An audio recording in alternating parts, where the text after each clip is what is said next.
ఇక పెద్ద నోట్లను రద్దు చేస్తూ కేంద్రం తీసుకున్న నిర్ణయం ఎంతవరకు కరెక్ట్, అలాగే దీని ప్రభావం ఎలా ఉండబోతోంది, సామాన్యులు ఎదుర్కొంటున్న ప్రస్తుత కష్టాలేంటి, దీనిపై మనతో మాట్లాడేందుకు మనతో ఉన్నారు బీజేపీ అధికార ప్రతినిధి రావుల శ్రీధర్ రెడ్డి గారు. వెల్కమ్ టు అవర్ స్టూడియో అండి. అండ్ అలాగే మనతో ఉన్నారు Rajagopala Raju, SBH retired chief manager. నమస్కారం అండి. ముందుగా మీరు చెప్పండి, కేంద్రం తీసుకున్న ఈ డెసిషన్ సామాన్యుల మీద ఎలాంటి ఎఫెక్ట్ చూడబోతుంది? అంటే నల్ల కుబేరుని ఆల్రెడీ ప్రధానిగా తను వచ్చినప్పుడు కూడా చెప్తూనే ఉన్నారు, నల్లధనాన్ని బయటకు రప్పించడమే మా ప్రభుత్వ ధ్యేయమని. ఇప్పుడు సామాన్యుల పరిస్థితి ఏంటి సడన్ గా ఈ డెసిషన్ తీసుకోవడం వల్ల? బ్లాక్ మనీని నిరోధించడానికి మోడీ గారు తీసుకున్న ఈ నిర్ణయం జవసత్వాలతోటి భారతదేశాన్ని నింపాలన్నది వారి ప్రధాన ఉద్దేశం కావచ్చు. కానీ అదే పరిస్థితుల్లో బుల్డోజింగ్, ఎవరినైతే బుల్డోజింగ్ చేసి వాళ్ళని అణిచివేయాలనుకున్నారో వాళ్ళతో పాటు సామాన్య ప్రజానీకం, మధ్యతరగతి ప్రజానీకం వీళ్ళు కూడా దాంట్లో భాగమైపోయినందుకు కొంచెం బాధ కలిగిస్తూ ఉంది. అయితే సడన్గా నిన్న మోడీ గారి స్పీచ్ నేను విన్నప్పుడు కొన్ని లిమిటేషన్స్ ఇచ్చారు. పోస్ట్ ఆఫీసుల్లోని బ్యాంకుల్లోని ప్రత్యేకమైన కౌంటర్స్ అది పెడతాం కాబట్టి ఈ టైంలో ఇబ్బందులు ఏమి ఉండవని అన్నారు. వాస్తవానికి ఇప్పుడు చూస్తూ ఉంటే ఈ టోల్ ఏదైతే ఉంటాయో వాటి దగ్గర కూడా వాళ్ళు 500 రూపాయల నోట్లు తీసుకోక భారీ క్యూలు ఉండిపోయినాయి, ట్రాఫిక్ జామ్స్ అయిపోతున్నాయి. అలాంటి పరిస్థితిని ప్రధానమంత్రి కానీ కేంద్ర ప్రభుత్వం కానీ పెద్దవాళ్ళు కానీ వాళ్ళ ఆలోచనలు ఏంటంటే మామూలు నల్లధనాన్ని దాన్ని అణిచివేయాలి, నల్ల కుబేరులని అణిచివేయాలనే ఒక ధ్యాసతోటి ఒక టార్గెట్ తోటి చేసిన దాంట్లో మామూలు జనం కూడా నలిగిపోతున్నారు అన్నదానికి ఉదాహరణ ఇది. అయితే మీరు అన్నది ఏంటంటే సామాన్యులకు ఎలాంటి ఎఫెక్ట్ అవుతుంది? మనది ఎక్కువ భారతదేశం అంతా కూడా వ్యవసాయం మీద ఆధారపడ్డ ఇది. బ్యాంకింగ్ కోసం మోడీ గారు కొన్ని కోట్ల అకౌంట్స్ ఓపెన్ చేయించారు. అవన్నీ ఇంకా సున్నా బ్యాలెన్సెస్ తోటే నిలబడి ఉన్నాయి, వాటిలో ఎలాంటి ఆర్థిక లావాదేవీలు జరగటంలా. ఇంకా ఆ స్థాయికి మన ప్రజానాక్యం ఎదగలేదు. అయినప్పుడు వీరిచ్చిన కన్సెషన్స్ పెట్రోల్ బంకుల్లో చెల్లుతాయి, ఆసుపత్రుల్లో చెల్లుతాయి, చివరికి శ్మశానంలో కూడా వాళ్ళు ఈ కార్డులు చెల్లుతాయి అనేది చేశారు. బట్ వాస్తవ రూపం చూడగలిస్తే కేవలం హైదరాబాదులో ఉన్న జనాలకే బ్యాంకింగ్ పూర్తిగా అందుబాటులో లేదు, గ్రామీణంలో అసలే అందుబాటులో లేదు. ఈ పరిస్థితుల్లో కొన్ని వెసులుబాట్లు కలిగిస్తే కేంద్ర ప్రభుత్వం కలిగించినట్లయితే అది మనకి ఖచ్చితంగా ఉపయోగపడుతుంది. ఈ పరిణామాన్ని మాత్రం ప్రతి వాళ్ళు ఆహ్వానించదగిందే. ఇది వరకు జాతీయ బ్యాంకులు జాతీయకరణ జరిగినప్పుడు ఎలాగైతే సొసైటీకి ఇది ఉపయోగపడిందో ఇప్పుడు కూడా ఇది మామూలు జనాలకి తర్వాత పరిస్థితుల్లో ఉపయోగపడవచ్చు. అయితే డిసెంబర్ 31 లోపల ఇదేదైతే నోట్లను మార్చుకోవాలని వారు చెప్పారో అది సాధ్యం కాకపోవచ్చు. కారణం ఏంటంటే పల్లెటూర్లలో ఈ మెసేజ్ వెళ్ళి ఈ డబ్బులు మార్చుకునే పద్ధతి చూడాలంటే చాలా కష్టమైన పరిస్థితి. డిసెంబర్ 31కి బదులుగా కనీసం 6-7 నెలలైనా టైంని వెసులుబాటు కింద ఇచ్చినట్లయితే అది ఉపయోగపడుతుంది. ఇంకొక విషయం ఏంటంటే వారు మోడీ గారు చెప్పడం కానీ వాళ్ళు ఈవేళ ఆర్బీఐ అడ్వర్టైజ్మెంట్ కానీ దీంట్లో ఏదుందంటే మనకి కొద్ది రోజుల పాటు ఏటీఎంల్లో 2000 వరకు తీసుకోవచ్చు, దీనికి ప్రత్యేకమైన కౌంటర్స్ పెడుతున్నాం పోస్ట్ ఆఫీసు బ్యాంకులోనే అని అన్నారు. కానీ వాస్తవానికి బ్యాంకుల్లో సిబ్బంది 1991 నుంచి 2010 వరకు ఎలాంటి రిక్రూట్మెంటు జరగల. అయితే 2 దశాబ్దాల పాటు రిక్రూట్మెంట్ జరగక బ్యాంకులకి వెళ్తేనే చాలా టైం పట్టేస్తుంది, చాలా పెద్ద క్యూస్ ఉన్నాయి. ఎన్ని ఏటీఎంలు పెట్టినా, ఎన్ని ఆన్లైన్ ట్రాన్సాక్షన్స్ ఉన్నా, ఎన్ని ఇంటర్నెట్ సౌకర్యంతో బ్యాంకింగ్ చేసినా కూడా మామూలు జనాలలో ఎక్కువ మందికి బ్యాంకింగ్ అందని జనం ఎక్కువ మంది ఉన్నారు. ఈ పరిస్థితుల్లో కేవలం దాని మీద ఆన్లైన్లో బిజినెస్ చేసుకోండి అని చెప్పటం అది వాస్తవానికి సామాన్యుడికి అంతుపట్టని విషయం. రైట్. శ్రీధర్ రెడ్డి గారు మీరు చెప్పండి, మోడీ తీసుకున్న ఈ డెసిషన్ ఆర్థిక వ్యవస్థ మీద ఎలాంటి ప్రభావం చూపబోతోంది? అంటే నిజానికి ఇప్పుడు ఒక్కసారిగా 500, 1000 నోట్లు బ్యాన్ అనేటప్పటికే ట్రాన్సాక్షన్స్ చాలా ఆగిపోతాయి ఎక్కడికక్కడ. దీన్ని ఎలా ఎదుర్కోబోతోంది? ట్రాన్సాక్షన్స్ ఎక్కడ ఆగిపోతాయి అనేటువంటి అంశాన్ని కూడా మనం గమనించాలి. ఒకటి, ఈ నిర్ణయం వారు ఇంతకుముందే చెప్పినట్టు నల్లధనం నిరోధించడానికి, కొత్తగా నల్లధనం పుట్టుకు రాకుండా ఉండటం కోసం తీసుకున్నటువంటి అతిపెద్ద నిర్ణయం. రెండవది, దేశ ఆర్థిక వ్యవస్థను గతంలో లాగా యుద్ధాలంటే పొరుగు దేశాల మీద తుపాకులు బాంబులు తీసుకొచ్చేయడం కాకుండా సైబర్ నేరాలు, ఆర్థిక నేరాలు, అంటే మన దేశంలో ఇప్పటికే పాకిస్తాను లేకపోతే టెర్రరిస్ట్ సంస్థలు పెద్ద నోట్ల రూపంలో కొన్ని వందల కోట్ల రూపాయలు, వేల కోట్ల రూపాయలు ఇక్కడ సర్క్యులేషన్లోకి తీసుకొచ్చారన్న నిజము. ఖచ్చితంగా ఫేక్ నోట్స్ మన ఆర్థిక వ్యవస్థను కుప్పకూలుస్తాయి.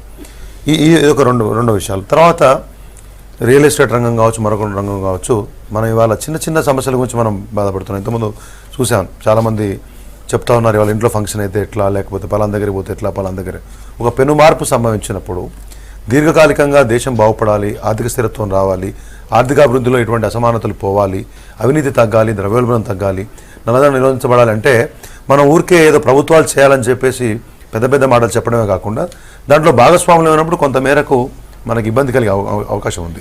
ఆ ఇబ్బందిని అందరం కూడా, దేశ ప్రజలందరం కూడా ఓర్చుకోగలిగితే, 48 గంటలు ఓర్చుకోగలిగితే కొంత వెసులుబాటు, 72 గంటల తర్వాత కొంత వెసులుబాటు, ఈ రకంగా ప్రభుత్వం ప్లాన్ చేసి పెట్టింది. It's not a over night decision, well thought decision, చాలా ఆలోచించి దేశం యొక్క భవిష్యత్తును దృష్టిలో పెట్టుకొని తీసుకున్నటువంటి డెసిషన్.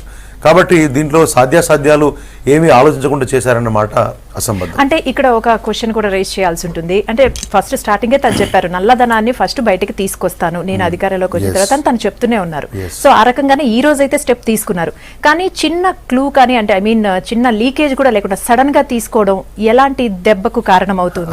అంటే లీకేజ్ వల్ల మళ్ళా ఎక్కడికక్కడ సర్దుకునే ఛాన్సెస్ ఉంటాయా? ఒకటండి, నల్లధనం మీద భారతీయ జనతా పార్టీ ముందు నుంచి కూడా మేము అవినీతికి వ్యతిరేకంగా పోరాటం చేస్తాం.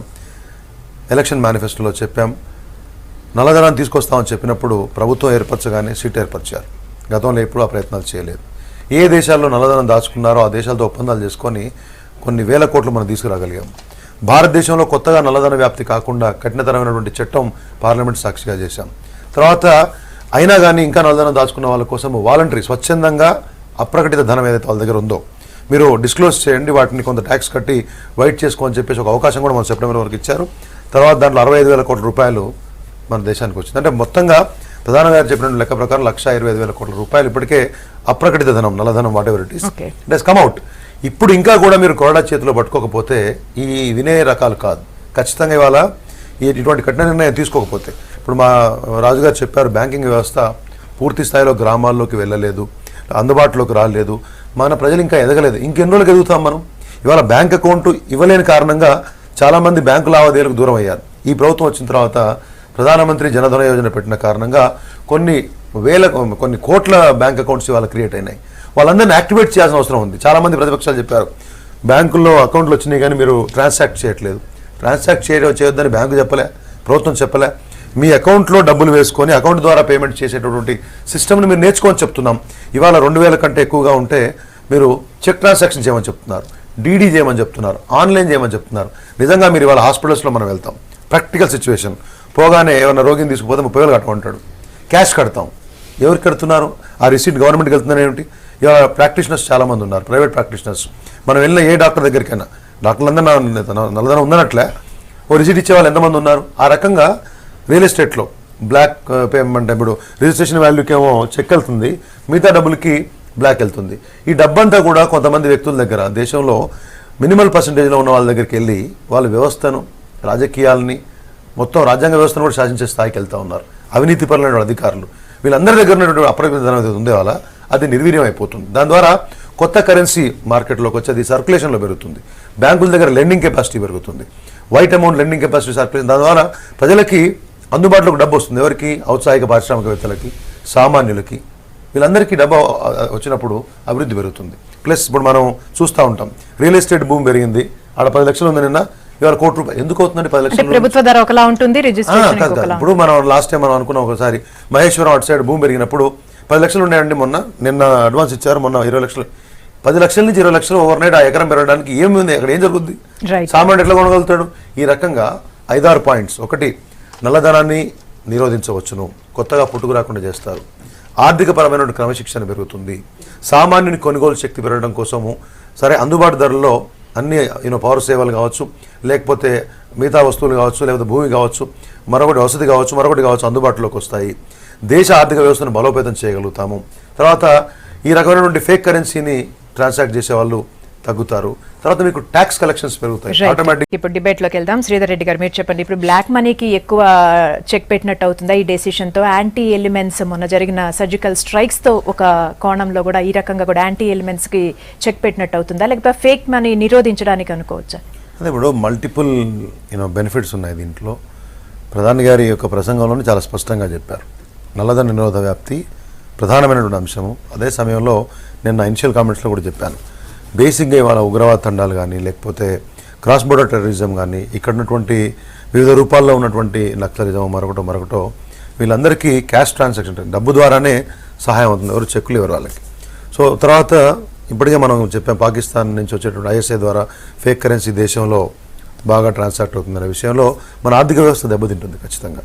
ఈ రెండు అంశాలు ఒకటేసారి అంటే మీరు ఏమంటారు, ఒకటే దెబ్బకి అనేకమైనటువంటి పిట్టలు లాలినట్లుగా అన్ని వర్గాలకు న్యాయం జరిగే రీతిలో అది అన్ని విషయాలకి అన్ని సమస్యలకి పరిష్కారం దొరికే విధంగా ఉన్నటువంటి పరిస్థితి. నేను ఇప్పటిదాకా మీరు చూపించినటువంటి లైవ్ దీంట్లో ఇటు వాహనదారులు కానీ టోల్ ప్లాజాల దగ్గర కానీ కిరాణా షాపుల్లో దొరకట్లేదు, ఇవన్నీ ఖచ్చితంగా ఊహించినవే. కొంత సమస్యలు ఉండాలి. మనం ఒక రోజు 2 రోజులు కూడా ఇబ్బందులు ఎదుర్కోవడానికి సిద్ధంగా ఉండం, కానీ దేశం మొత్తం బాగుపడి ఉండాలి. ఆ పనిచేసేది పోలీసు వాళ్ళో లేకపోతే ముఖ్యమంత్రులు ప్రధానమంత్రులు అంటే కుదరదనే మాట మనం వాస్తవంగా అర్థం చేసుకోవాలి. కాబట్టి చాలామంది వ్యూవర్స్ ఆ విషయం కూడా చెప్తా ఉన్నారు, it's difficult now but okay all right, 2 రోజుల్లో అంత సర్దుకుంటుందనే విశ్వాసం, అంటే ఒక నాయకత్వం మీద నాయకుల నిర్ణయం మీద ఉన్నటువంటి విశ్వాసం వాళ్ళ మాటల్లో కనబడతా ఉంది. నేను ఒక బీజేపీ కార్యకర్త కూడా చెప్పట్లేదు, వాస్తవానికి మనం చూడాలంటే అనేకమైనటువంటి వాళ్ళ ల్యాండ్ కావచ్చు, హౌసింగ్ కావచ్చు, చాలా విషయాలు సామాన్యుడికి అందుబాటులో లేనటువంటి విషయం. అంటే అన్నెసరీ ఇన్ఫ్లేషన్, అనవసరంగా ఇన్ఫ్లేట్ చేసేటటువంటి ఒక తత్వము, ఇది ఎక్కడ సాధ్యమవుతుంది? నల్లధనం. ప్రధానంగా ఇవాళ రాజకీయాల్లో కూడా నల్లధనము ప్రధానమైనటువంటి ఒక సమస్యగా కూర్చుంది. అంటే డబ్బులు పెట్టి ఓట్లను కొనటము, డబ్బులు పెట్టి ఎమ్మెల్యేలను ఎంపీలను ప్రభావితం చేయడము. ఇవాళ ఈ ఫిరాయింపు రాజకీయాలు జరుగుతున్నాయి మన దగ్గర, అంటే వాటిలో డబ్బు ప్రభావం ఏమీ లేదు, ధనం యొక్క ఆలోచనే లేకుండా వీళ్ళందరూ మహానుభావులాగా మహాత్మా గాంధీలాగా వచ్చి వేరే పార్టీలోకి వచ్చి సర్వీస్ చేస్తున్నారంటే అంతే కాదు. నల్లధనము ప్రభావితం చేస్తుంది, అన్ని వ్యవస్థలను ప్రభావితం చేస్తుంది, నవనాడులు కొంగదీస్తుంది. కాబట్టి దాన్ని అడ్రస్ చేయాల్సిన అవసరం ఖచ్చితంగా ఉంది. దాంట్లో కొన్ని సంవత్సరాల తర్వాత ఇవాళ చాలామంది అంటున్నారు మేము లైన్లలో ఉండాలి. మా రాజుగారు చెప్పారు, ఎస్ మన బ్యాంక్స్కి అంత క్షమత లేదు, సామర్థ్యం లేదని చెప్పారు. నరేంద్ర మోడీ గారు మా పార్టీ సమావేశంలో రోజు మాట్లాడుతూ చెప్పారు, ఆయన ఫస్ట్ వచ్చి బ్యాంకర్స్ అందరినీ ఉన్నతాధికారులు పిలిచి మనం అందరికీ అకౌంట్లు ఇచ్చేసేయాలి, దేశంలో జన్ధన్ అకౌంట్ ఇచ్చేసేయాలి, అవుతుందా అంటే సాధ్యం కాదని చెప్పారు. సరే మీరు రిపోర్ట్ తయారు చేసుకుని, అస్సలే సాధ్యం కాదు, పోనీ ఉన్న జనాలకి ఇవ్వగలుగుతాం, ఎన్ని సంవత్సరాలు పడుతుందంటే కొంతమంది 3 సంవత్సరాలు 30 సంవత్సరాలు చెప్పారు. కానీ ఇవాళ దేశంలో ఎన్ని కోట్ల బ్యాంక్ అకౌంట్స్ వచ్చాయో మనందరం చూసాం. అవే బ్యాంకులు ఉన్నాయి, కొత్తగా బ్యాంక్ శాఖలు ఏమి ఇబ్బడిముబ్బడిగా పెరగలేదు, 1,00,000 అకౌంట్లకు బ్యాంక్ ఏం పెరగలేదు కదా. అవే బ్యాంక్ అకౌంట్స్ మీరు సామర్థ్యం పెంచుకున్నారు, టెక్నాలజీని వాడుకున్నారు. ఇవాళ బ్యాండ్ విడ్త్ ఇవన్నీ ఒకటేసారి పెరిగేటువంటి అవసరం ఉండవచ్చు, కానీ optimum utilisation of the services, ఒక వ్యక్తిలోని పొటెన్షియల్, బ్యాంకులోని పొటెన్షియల్, టెక్నాలజీలోని పొటెన్షియల్ని మీరు ఆప్టిమమ్ చేసుకుంటే ఖచ్చితంగా ఈ అందరూ వినియోగదారులకు మనం సర్వీస్ అందించవచ్చు. మీరు అన్నట్టు ఒక కోణంలో కరెక్టే. అయితే ఇప్పుడు నల్ల కుబేరులు దగ్గర ధనం కుప్పలు తెప్పలుగా ఉన్నప్పుడు వాళ్ళ ఆడిటర్స్ ని పెట్టి సంథింగ్ వాళ్ళు ఎలాంటి ఫైనాన్షియల్ అడ్వైజెస్ తో సలహాలు తీసుకొని ఏం చేయాలో వాళ్ళు చేస్తారు. కానీ సామాన్య జనం ఇప్పుడు రోజువారీ కూలీలు ఉంటారు, ఉదయం నుంచి కష్టపడి పనిచేసి సాయంత్రం వాళ్ళకి ఇచ్చి 500 తీసుకొని వెళ్తూ కిరాణా కొట్టుకెళ్లి సామాన్లు తీసుకొని వెళ్ళాలనుకుంటారు, ప్రొవిజన్స్ అవి అక్కడ చెల్లుబాటు అవ్వని పరిస్థితి. వాళ్ళ అవస్థలు ఎవరికి చెప్పుకోవాలి, వాళ్ళ బాధలు ఎలా తీరుతాయి? ఇప్పుడు ఒకటండి, చెల్లుబాటు అవ్వదని ఎవరన్నారు? ఒకటే రోజు. ఇప్పుడు మనం లైవ్ లో కొన్ని ఇవాళ ఒక రోజే కదా, నవంబర్ 10 రేపటి నుంచి బ్యాంకులలో పోస్ట్ ఆఫీసులలో ఈ మీ పాత 500 రూపాయల నోటు 1000 రూపాయల నోటు తీసుకొని పోతే కొత్త 500 రూపాయలు ఇస్తారు. మీకు చెల్లపోయే ఛాన్సే లేదు కదా, ఎక్కడ చెల్లదు, ఒకటే రోజు. ఆల్రెడీ సగం రోజు జరిగిపోయింది, బహుశా సాయంత్రం వరకు అయిపోతే రేపు మార్నింగ్ అన్ని బ్యాంకులలో పోస్ట్ ఆఫీసులో మీరు జమ చేసి తీసుకోవచ్చు. కాకపోతే విత్డ్రాయల్స్లో పరిమితులు ఉన్నాయి, 2000 ఏటీఎం ద్వారా, లేకపోతే బ్యాంక్ ట్రాన్సాక్షన్స్లో 10,000, వారానికి 20,000. దాంట్లో కొంత ఖచ్చితంగా ఇప్పటికిప్పుడు కొంత ఇబ్బందులు ఏర్పడే అవకాశం. మీరు అనేది మిడిల్ క్లాస్ వాళ్ళు లేదా ఎంప్లాయీస్ అయితే మీరు అన్నట్టు లిమిట్ ప్రకారం ఏటీఎంస్ లో డ్రా చేసుకుంటారు, లేదా ఈ రోజు రేపు ఉన్నదాంతో సర్దుకొని రేపు బ్యాంక్ వెళ్ళి తీసుకోవచ్చు. నేను అనేది కూలీల పరిస్థితి ఏంటి, ఏ రోజుకి ఆ రోజు పూట గడిచే వాళ్ళ పరిస్థితి? కూలీలకు ఇచ్చేటటువంటి దగ్గర కొంత ఇబ్బందులు వస్తాయని నేను అంటున్నాను. కానీ గ్రామ ఆర్థిక వ్యవస్థలో ఒక గ్రామానికి జనరల్గా కూలీలు వస్తారు, లేదా కంపెనీలో కూలీలు పనిచేస్తూ ఉంటారు, వీక్లీ పేమెంట్స్ ఉంటాయి, లేకపోతే 15 days పేమెంట్స్ ఉంటాయి. ప్రతిరోజు పేమెంట్ జరిగేది కొన్ని సెలెక్టెడ్ ప్లేసెస్లో మాత్రమే జరుగుతుంది. దాంట్లో ఉండే ఇబ్బందులు 1-2 రోజులు ఫేస్ చేయాల్సిందే అంటున్నాను నేను. ఖచ్చితంగా రేపటి వరకు రేపు బ్యాంకులు మళ్ళీ రిలాక్స్ అయిపోయి డబ్బులు మాకు కావాలి వాళ్ళకి. ఇప్పుడు నేనున్నాను అనుకోండి, ఫర్ ఎగ్జాంపుల్ ఎవరో ఒక రైతు ఉన్నాడు, ఆయన 10,000 రూపాయలు పలానా దగ్గర నుంచి తెచ్చుకోవాలి. ఇవాళ రేపు బ్యాంక్ వెళ్తే 100 నోట్లు ఇస్తారు, 500 నోట్లు ఇస్తారు. తప్పేం దాంట్లో నష్టం ఎక్కడుంది? మీ డబ్బు బ్యాంకులో ఉంటేనే ఇబ్బంది లేదు. ఇప్పుడు ఎవరి దగ్గర అయితే సపోజ్ మీరు వెళ్ళి ఒక వ్యాపారి దగ్గర ఒక ప్రాక్టికల్ సిచ్యువేషన్లో ఒక రైతు ఇవాళ పొలాలలో మన పత్తి చేనులలో పత్తి ఏరుతున్నారు, మనిషికి 200, 300, 500 మనం ఇవ్వాలి. ఈయన వెళ్ళి ఒక రియల్ ఎస్టేట్ వ్యాపారి దగ్గరనో లేకపోతే ఒక ఫెర్టిలైజర్, జనరల్ గ్రామాల్లో జరిగేది ఏం చేస్తారు, ఫెర్టిలైజర్ వ్యాపారుల దగ్గర, వడ్డీ వ్యాపారుల దగ్గర డబ్బులు తెచ్చుకుంటారు. ఇవాళ ఒక్కరోజు రేపు వెళ్తే ఆయన దగ్గర నల్లధనం లేకపోతే బ్యాంకులోకి వెళ్ళి డబ్బులు తెచ్చేయాల్సి ఉంటే బాజాప్తా డబ్బులు తీసుకొచ్చిస్తే మీకు ఇచ్చి మీరు తీసుకుపోయి ఇవ్వండి, తప్పేంది? ఇక డబ్బులు ఇవ్వనట్లేదు కదా, నిజమైన మీ డబ్బు మీకు ఇస్తా అంటున్నారు. అందుకే ఎవరో కాదు, రేపే మీ యొక్క 500 రూపీస్ నోటు 2000 రూపీస్ బ్యాంకుల్లో అవైలబుల్ ఉంటుంది. ఏటీఎంస్ ఇవాళ రేపు మాత్రమే బంద్ ఉంటాయి. ఎవరిదైతే ప్రకటిత ధనం ఉంటుందో బ్యాంకుల్లో అకౌంట్ డబ్బులు ఉన్నాయో అవి ఇస్తారు, మీరు తీసుకెళ్లి వాళ్ళకి ఇవ్వచ్చు. ఎక్కడ కూడా జనాల డబ్బులు జనాలు ఇవ్వనట్లేదు, ప్రభుత్వం నియంత్రిస్తా అని చెప్తా ఉన్నారు. రైట్, ఒక్క నిమిషం. మనతో పాటు కంచ ఐలయ్య గారు ఉన్నారు. కేంద్రం తీసుకున్న పెద్ద నోట్ల రద్దు నిర్ణయానికి సంబంధించి మనతో స్పందించేందుకు ప్రొఫెసర్ కంచ ఐలయ్య గారు ఫోన్ లైన్ లో మనకు రెడీగా ఉన్నారు. ఐలయ్య గారు నమస్తే అండి. నమస్తే అమ్మా. ఈ 500, 1000 రూపాయల నోట్ల రద్దుకు సంబంధించి తీసుకున్న నిర్ణయం, కేంద్రం తీసుకుంది ఏదైతే ఉందో, అంటే సామాజిక మార్పుల్లో పరిస్థితుల్లో ఎలాంటి మార్పులు వస్తాయని మీరు భావిస్తున్నారు? అంటే ఒకటి, దేశంలో నల్ల డబ్బు చాలా ఉన్నమాట వాస్తవం. పాలిటీషియన్స్ దగ్గర ఇంతకు ముందు నుంచి చాలా చర్చ ఉంది, హైయెస్ట్ అమౌంట్ ఉంది. అయితే ఒక్కటి చూడాల్సింది ఏంటి అంటే, ఈ నిర్ణయము తీసుకునే ముందు బీజేపీ పాలిటీషియన్స్ కు తెలియకుండా ఉన్నదా? తెలుగుదేశం పాలిటీషియన్స్ ఆల్రెడీ అంచనా వేసుకున్నారు, మిగతా పార్టీల వాళ్లకు ఖచ్చితంగా తెలియదు అది. దానివల్ల ఇవాళ మీడియా పోయి బీజేపీ పాలిటీషియన్స్ వాళ్ళ చుట్టూ ఉన్న వాళ్ళ ఇళ్లలో ఏ నోట్స్ ఉన్నాయో చూస్తే కానీ తెలియదు. అంటే ముందు తమ వాళ్లకు ఇన్ఫర్మేషన్ ఇచ్చుకొని సడన్ గా డిక్లేర్ చేయడం వల్ల ఇతర సెక్షన్స్ నుంచి ప్రాబ్లం వస్తుంది. రెండవది, ఇది పొలిటికల్ నిర్ణయం, ఇది ఎగ్జిక్యూటివ్ నిర్ణయం కాదు. It is not reserve bank నిర్ణయం directly, it is prime minister నిర్ణయం, ఇట్ ఈస్ ఫైనాన్స్ మినిస్ట్రీ నిర్ణయం. అయితే వాళ్ళ పార్టీలకు, రాజకీయ పార్టీలు కూడా పెద్ద ఎత్తున డబ్బులు మొబిలైజ్ చేస్తున్నాయి. ఇంతకుముందు కాంగ్రెస్ పీరియడ్ లో ఇటు డిఎంకే, అక్కడ నేషనల్, అక్కడ మహారాష్ట్రలో శరద్ పవార్ పార్టీ, వీళ్ళందరూ కరప్ట్ డబ్బులు చేసుకున్న మాట వాస్తవమే, కాంగ్రెస్ నాయకులు కూడా చేసుకున్న మాట వాస్తవం. రెండోది నా దృష్టిలో, ఈ కరప్ట్ డబ్బులు ఎవరైతే నల్లధనం ఉందో, ఇక్కడ ఎవరైతే ఆ నల్లధనము అంటే ఏంది, ఒక 100 కోట్లు ఉంటే 30 కోట్లు ప్రభుత్వానికి పోవలసిన డబ్బు ట్యాక్స్ రూపంలో, 70 కోట్లు వాళ్ళు వాడుకోవాల్సింది, 100 కోట్లు వాళ్ళే వాడుకుంటారు. ఈ దేశంలో నల్లధనం ఉన్న వాళ్ళు ఏం చేస్తున్నారంటే, గ్రామీణ ప్రాంతం నుంచి కూడా ఉన్నది ఇది. అంటే అగ్రికల్చర్ లో టాక్సేషన్ లేకపోయినా ఈ నల్లధనం ఉంది. అయితే ఈ నల్లధనం ఉన్న వాళ్ళు చాలా మంది లోయర్ ఎంప్లాయ్మెంట్ ను కూడా రన్ చేసి పెట్టుకొని నడుపుతున్నారు. దీంతో ఇమ్మీడియట్ గా ఏం జరుగుతుందంటే, ఇంత సడన్ నిర్ణయం తీసుకున్నప్పుడు బయటి సమాజంలో మొత్తం, ఇవాళ నేను రేడియోలో వినుకుంటూ వస్తున్నాను కారులో కూర్చొని, మొత్తం సాధారణ జనం గందరగోళం అవుతున్నారు, ఏమవుతుంది అనే. సరే, బేసికల్ గా ఇప్పుడు ఎవరో చెప్తున్నట్లు డబ్బు రేపు బ్యాంకులలో జమ చేసిన తర్వాత మళ్ళీ వెనక్కి వస్తుంది, అది నార్మల్ ప్రాసెస్, నష్టం కాదు. కానీ ఎవరైతే జమ చేయలేని బ్లాక్ మనీ ఉంటుందో వాళ్ళు చేసే ఇల్లీగల్ ఎంప్లాయ్మెంట్ కూడా పడిపోద్ది. అంటే నాకు తెలిసి అంచనాలో ఇప్పటికే చాలా చోట్ల ఎంప్లాయ్మెంట్ పడిపోయింది, డీప్ యాన్యువల్ ఎంప్లాయ్మెంట్ పడిపోయింది, ఎన్జిఓ సెక్టార్ లో ఎంప్లాయ్మెంట్ పడిపోయింది. దీనివల్ల కూడా వచ్చే 6 నెలల్లో చాలా లోయర్ ఎంప్లాయ్మెంట్ పడిపోయింది. ఉదాహరణకు ఒక దగ్గర 1000 కోట్లు ఉన్నాయి, ఆ 1000 కోట్లు ఉన్న అతను 300 కోట్లు ప్రభుత్వానికి కట్టాల్సింది తనే వాడుకుంటున్నాడు. ఒక డ్రైవర్ను పెట్టుకునే వాళ్ళు 2 పెట్టుకుంటాడు, 3 పెట్టుకుంటాడు. ఈ ప్రాసెస్ ఉంది కనుక ఎకానమీ ఒకవైపు క్రైసిస్ లోకి వస్తుంది. అయితే టెర్రరిస్టుల దగ్గర ఉన్న డబ్బుకు చెల్లుబాటు రాదు, అది ఒక వాస్తవము. లేదా బ్లాక్ మనీ ఉన్న ఫోర్సెస్ దగ్గర వాటికి చెల్లుబాటు రాదు కనుక ఆ మనీని తీసుకుపోయి బ్యాంకులో వాళ్ళు డిపాజిట్ చేయలేరు. డిపాజిట్ చేస్తే వాళ్ళ ఐడెంటిటీ ఏంది, వాళ్ళు ఎందుకు ఇన్కమ్ రైట్. ఐలయ్య గారు బీజేపీ రాష్ట్ర బీజేపీ అధికార ప్రతినిధి శ్రీధర్ రెడ్డి గారు ఉన్నారు, మీతో మాట్లాడతానంటున్నారు.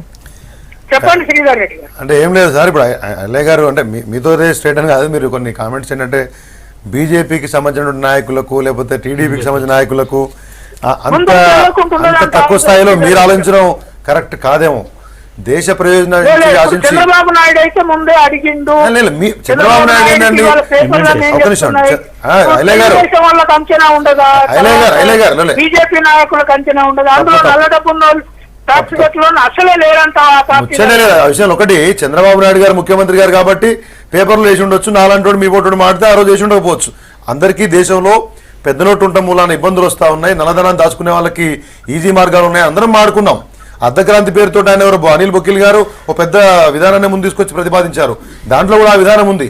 కాబట్టి ఇవాళ యాదృచ్ఛికంగా ఆయన మా పార్టీకి సంబంధించి ఎన్డీఏలో ఉన్నారు కాబట్టి హైలైట్ అవుతుంది. కానీ ఒకటి భారతీయ జనతా పార్టీకి సంబంధించిన వాళ్లకు పారిశ్రామిక చెప్పి చేశారంటాం అనేది సరైన పద్ధతి కాదు. ఒకటి మీరు మిగతా విషయాలని తీవ్రవాదుల దగ్గర ఉండే నల్లధనం పనికిరాదు, ఇది అది ఇవన్నీ బాగానే చెప్పారు, కానీ ఇవి ఎక్కడ కూడా క్రైసిస్ వచ్చే అవకాశం లేదు. ఇంకోటి, మీరు చిన్న స్థాయి ఎంప్లాయ్మెంట్ పడిపోతుందని చెప్తా ఉన్నారు. Short term problem. ఇద్దరు డ్రైవర్లు పెట్టుకుని అలవాటు పడ్డవాడు బ్లాక్ ఉన్నా వైట్ ఉన్నా ఖచ్చితంగా పెట్టుకోవాల్సిందే.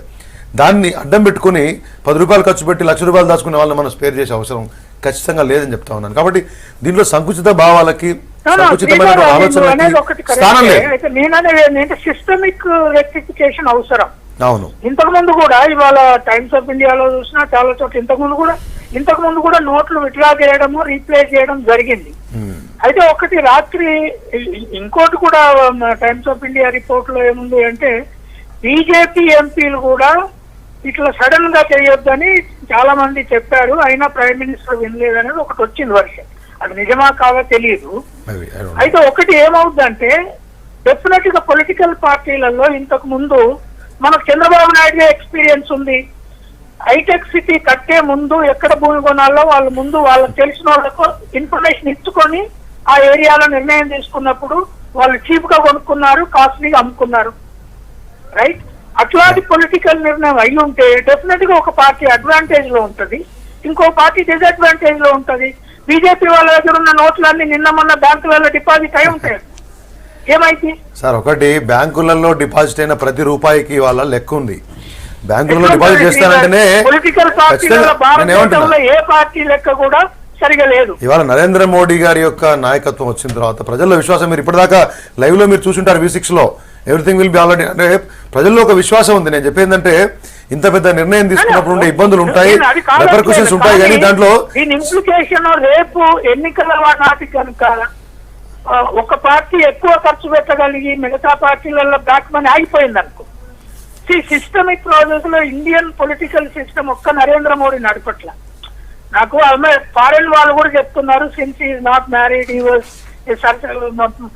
ఆర్ఎస్ఎస్ తో పనిచేసిన ఆయన కరప్ట్ కావాల్సిన అవసరం లేదు, కాంగ్రెస్ లీడర్లు కుటుంబాలు ఉన్నాయి. This is one fact, I agree. But point ఏమైంది అంటే పొలిటికల్ నిర్మాణం అట్లా ఉండదు. ఇవాళ కేవలం ఒక్క కాంగ్రెస్ లోనే కరప్ట్ లేరు, మిగతా వాళ్ళలో కరప్ట్ లేరు, మొత్తం బీజేపీలో నాన్ కరప్ట్ లీడర్లే ఉండడానికి లేదు. కనుక ఆ అడ్వాంటేజ్ రూలింగ్ పార్టీకి ఉంటది అంటున్నారు. రెండోది my concern is deep ban తర్వాత చాలా ఎంప్లాయ్మెంట్ పోయింది. ఎన్జిఓ సెక్టార్ నుంచి మన ఫారెన్ మనీ ఎక్స్చేంజ్ తర్వాత చాలా ఎంప్లాయ్మెంట్ పోయింది. ఎన్జిఓ సెక్టార్ లో ఒకటి ఒక విషయం నేను మిమ్మల్ని ప్రశ్నించదలుచుకున్నా. ఒకటి ఎన్జిఓ సెక్టార్ లో క్యాష్ ట్రాన్సాక్షన్స్ ను బంద్ చేయడం ద్వారా ఎన్జిఓ సెక్టార్ లో ఎంప్లాయ్మెంట్ పోవడానికి గల కారణం ఏముంటుంది చెప్పండి? If is employing somebody you will have to pay the money through the bank. నాకు తెలిసిన 10 ఎన్జిఓలు, ఎన్జిఓల ముసుగులో డబ్బులు కూడా పెట్టుకునే వాళ్ళు కొనేవాళ్ళు, ఎన్జిఓల ముసుగులో చందాలు వసూలు చేసుకునే వాళ్ళు, ఎన్జిఓల ముసుగులో బ్లాక్ మనీ సర్కిల్ ఏం చేసే వాళ్ళకే ఇబ్బంది తప్పితే బాజాప్తా మీ బోటోల్లో నా బోటోల్లో ఎన్జిఓకో మరో దగ్గర నుంచో కార్పొరేట్స్ దగ్గర నుంచో బయట వ్యక్తుల దగ్గర నుంచో విరాళం బ్యాంకు ద్వారా వచ్చి డబ్బు బ్యాంకు ద్వారా పోయినప్పుడు నష్టం ఏంటి?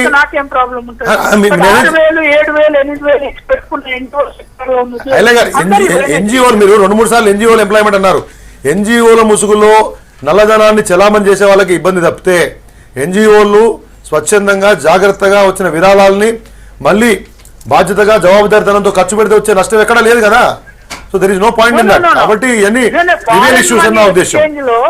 చిదంబరం తీసుకున్న స్టెప్ దగ్గర నుంచి అరుణ్ జైట్లీ తీసుకున్న స్టెప్ దగ్గర వరకు మనకు వచ్చే మనీలో 40% డాలర్ అండ్ పౌండ్ మనీ తగ్గిపోయింది, రైట్? అది కొంత గవర్నమెంట్ సెక్టార్ కు వస్తుంది, మిగతా స్మాల్ ఐలయ్య గారు ఇట్లా తెచ్చుకొని ఐలయ్య గారు ఒక్క నిమిషం ఐలయ్య గారు మీరు ఒక్క నిమిషం లైన్ లోనే ఉండండి. శ్రీధర్ రెడ్డి గారు, మీరు కూడా అసలు టోల్ ప్లాజాల దగ్గర చాలా ఇబ్బందులు పడుతున్నారు. 500-1000 రూపాయలు తీసుకునే పరిస్థితి అక్కడ కనపట్లేదు. సామాన్యులు చాలా ఇబ్బందులు పడుతున్నారు, వాహనదారులు. అసలు ఏం జరుగుతుందో ఇప్పుడు అక్కడ ఒకసారి చూసేద్దాం.